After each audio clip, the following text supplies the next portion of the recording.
Seeing none, we'll move to Tom for economic development.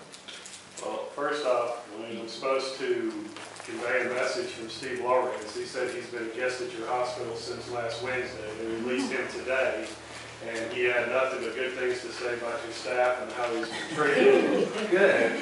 Anyway, he apologizes for not being here today, but he only got home about an hour and a half ago. I wish I'd known you'd been there. I could have visited him. I didn't find out till Saturday that he got in there, so, but I talked to him just for the meeting. He wanted to say, when he comes, tell him how good they treat him. So they treat him. So just wanted to share that. And since you brought up the trails thing, they're actually, I got this from the MPO. It's some frequently asked questions for the trail project. The main one that's coming in about they're pulling it up, G&W Railroad actually owns that. That's private property. So the rails and the cross ties and the spikes and all that stuff, people can't take them. I know the chamber's been getting calls about that, so I'll let these up front.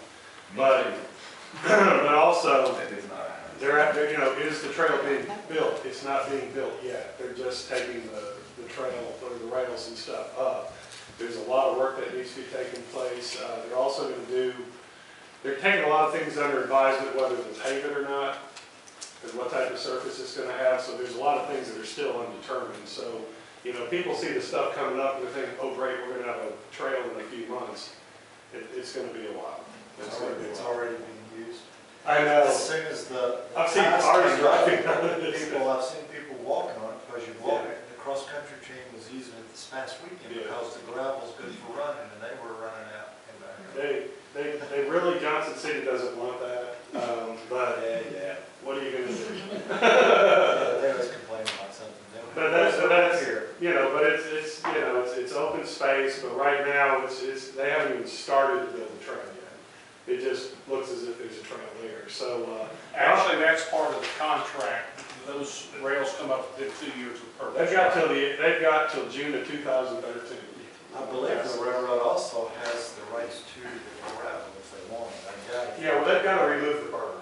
Is one of the things that they've got to do is remove the berm. It's actually contracted out of a company in Georgia that's purchased the rails and stuff from the railroad. A lot of it's going to be reused. It's not being scrapped. It's actually being reused. That's Sunday. I didn't know they were actually. But anyway, for a lot of people I know they're getting kind of excited about it, but it's going to be a while until we see an actual trail there. So you're talking years. It could be. It'll be done in phases, and it's going to be once all this stuff's done and they determine the surface and all that, then Elizabethton could probably take the bull by the horns and expedite things as opposed to waiting for things to happen. But it's going to be a city decision since most of it's in the city limits. And actually, the engineering design work is not complete. Oh no, there's a lot of stuff out there. There's a lot of stuff out there. But again, there's some contact information and things on there. And if you'd like, we could have someone come in front of this board and explain, in like maybe 2 months and explain what all is transpired and what's going to be happening. They'll have a little more idea. If y'all want to do that. So, I don't know if They're going to. does that touch your question? Well, what I was going to ask Anika is in terms of the marketing of it, of course I was thinking it was imminent, it was going to be here this summer or this fall or something, or are we trying to partner up with Johnson City so that whatever they're doing, they're using us and vice versa? They're actually going to have a booth at the Covered Bridge Festival. So we're working real close with that group, very close. Now, as far as this isn't in any order of importance, it's just some things I'm working on right now. We've talked about developing an industrial site to basically keep us from trying to sell out of an empty wagon. We have identified a site. It's private right now, but the owner has agreed to allow us to do a lot of pre-engineering. We're coming up with a lot of information right now. I'm relying on an outside source to help me generate some of the numbers, but so far we've got a phase 1, we've got some geotechnical already. What we're heading for is having a site that could be certified by a site selector. The only thing is it's not going to be 100 acres.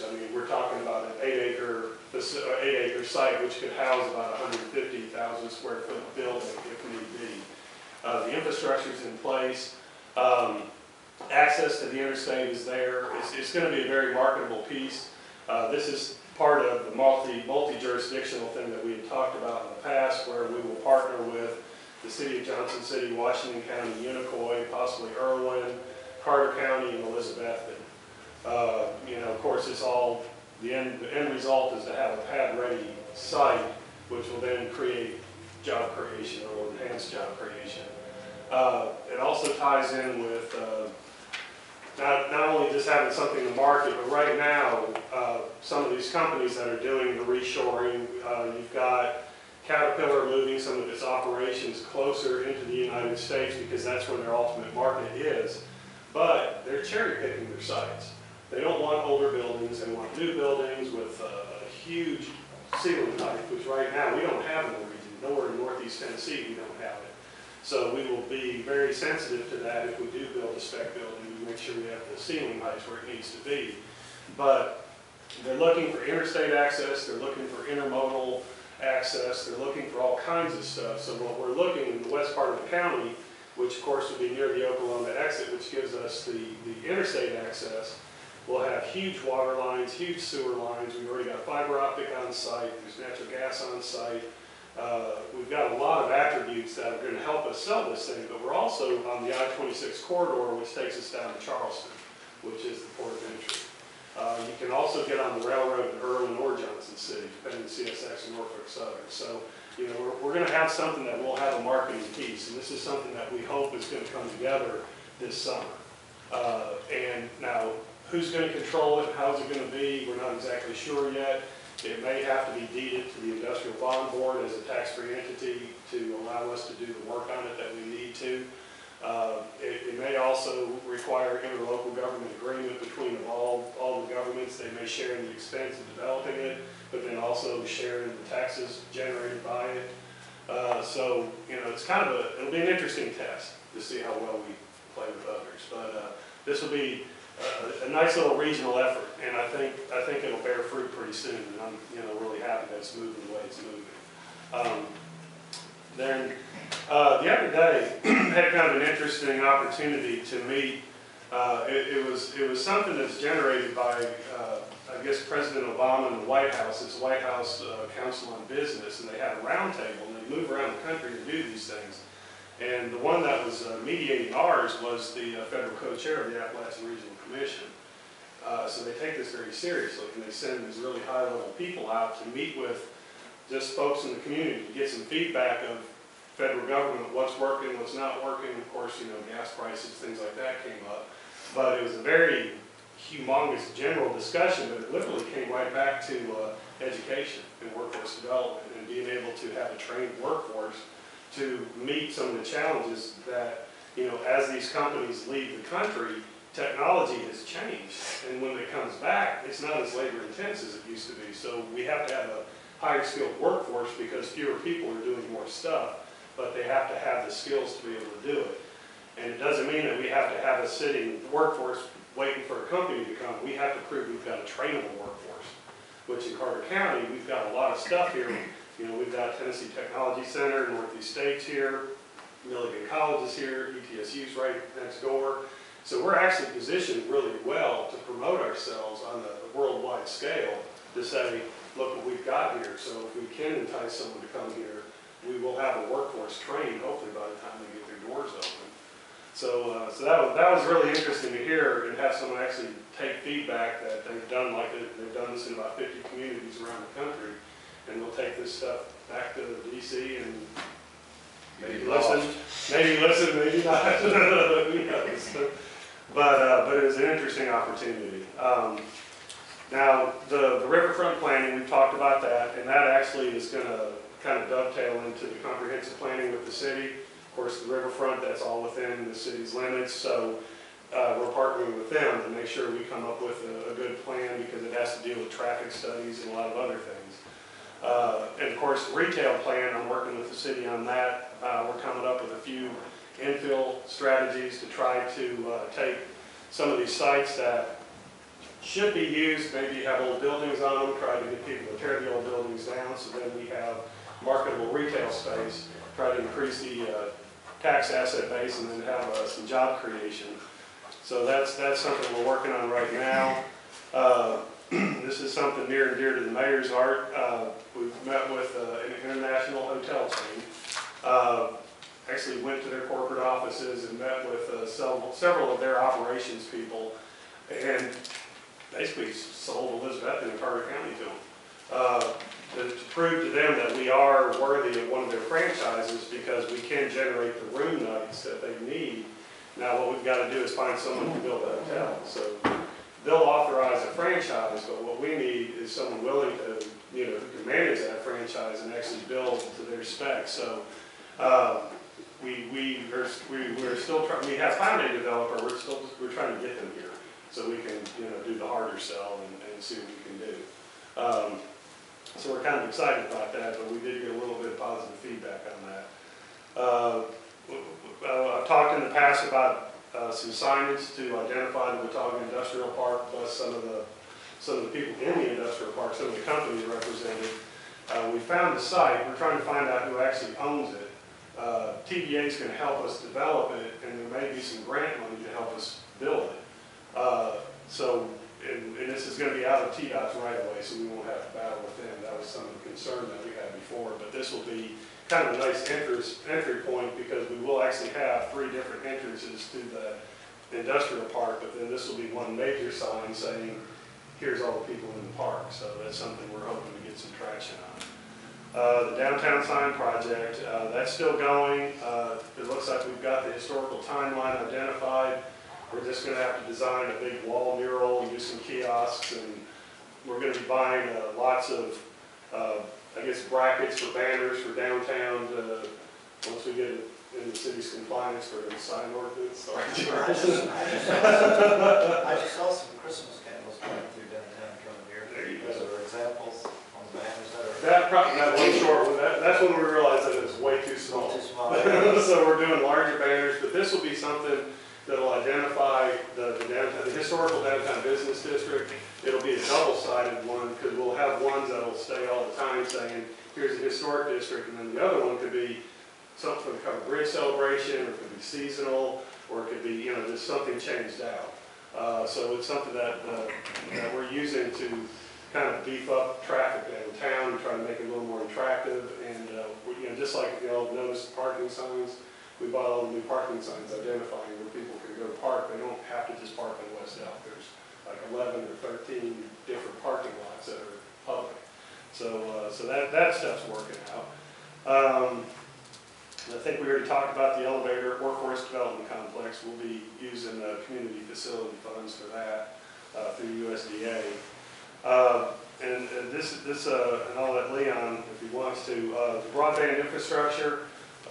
Mayor had identified a task force to identify some opportunities and threats and things like that for expanding broadband in the county. And what I've done is met with the development district where we can, if the federal government ever passes a budget, we then stand a chance to have some funding for that. But I didn't know, Leon, if it's still pretty I don't short. think there's a whole lot to add at this point in time. Okay. But we are moving forward with some of those things. Now, we're also at a regional level working to create a regional automotive marketing group. It'll be, I'm not going to say who all of them are going to be in it right now because we haven't talked to everybody, but we're trying to market some things in our northeast region to Western Europe.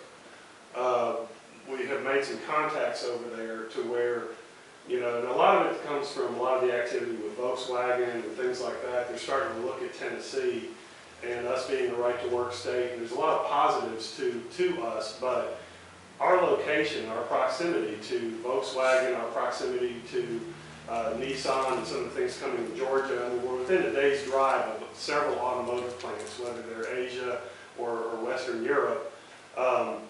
It's going to allow us to do a collaborative marketing.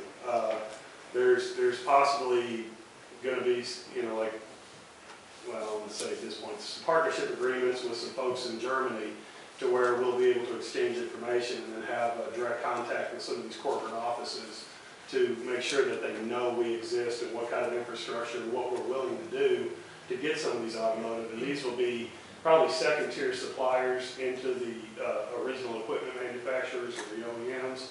So it'll supply the OEMs, if that makes sense. We're within their just-in-time inventory type setup to where we could have them here, they would be employed here, and the product will be able to be in Chattanooga or Norcross, Georgia, or wherever in Kentucky within a day. So we're actually positioned rather well for that, and we'll be partnering with some folks in South Carolina to help us make those connections. So I'll report on that as that kind of unfolds. It's kind of an exciting opportunity, kind of getting recognized on a global scale. And that's another piece about having a site developed, so we'll have something to put a building on. And then lastly, I wish I had more meat to report on the Red Energy Group.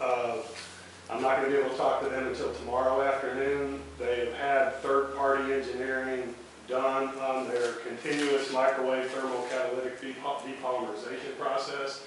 It was literally a stress test to see if they could break the equipment. And did you get all that? I wanted to say it real fast again. Continuous microwave thermocatalytic depolymerization process, CMD. But the system worked. This is where they're taking tires and creating the synthetic diesel. The feedstock agreements, I've actually met personally with several of the communities around us that are entering into these feedstock agreements, basically saying they're promising their tires to this process. And we've reached about 300 tons a day of tires. And these are tires that would not go in the landfill. They would come, be shredded, the steel be removed and recycled, and then it gets processed.